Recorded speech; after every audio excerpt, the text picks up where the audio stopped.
కాకులనేవి వాలని కొండ ఎక్కడుంది? ఆ కొండపై కొలువుదీరిందెవరు? తెలుసుకుందాం.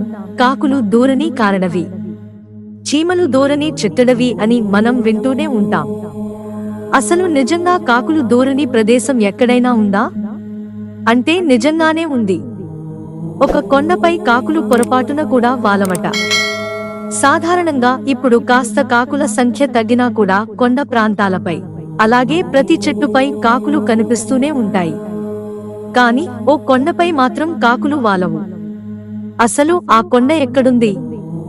ఆ కొండపై కాకులు వాలకపోవడానికి కారణమేంటో తెలుసుకుందాం. ఆ కొండ ఎక్కడో లేదు. ఏపీలోని గుంటూరు జిల్లా నరసరావుపేటకు సమీపంలో ఉన్న త్రికూటాద్రిపై కాకులు వాలవు. ఇది కోటప్ప కొండగా ప్రసిద్ధిగాంచింది. కోటప్ప కొండపై కాకులు వాలకపోవడానికి కారణం ఒక శాపమేనట.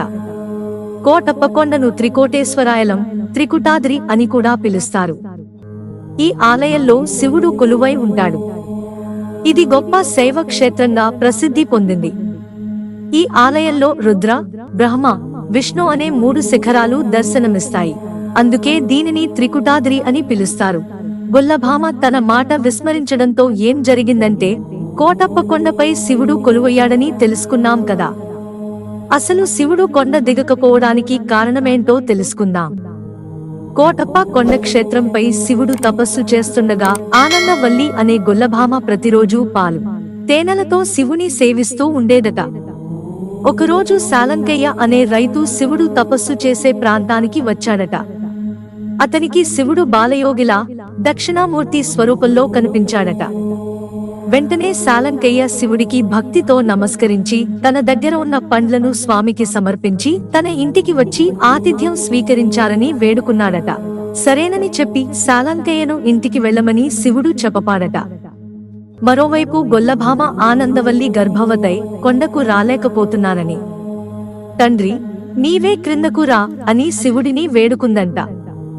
ఆమె మొర ఆలకించిన శివుడు తాను కిందకు వస్తానని, తాను వచ్చేవరకు వెనక్కి తిరిగి చూడవద్దని చెప్పాడు.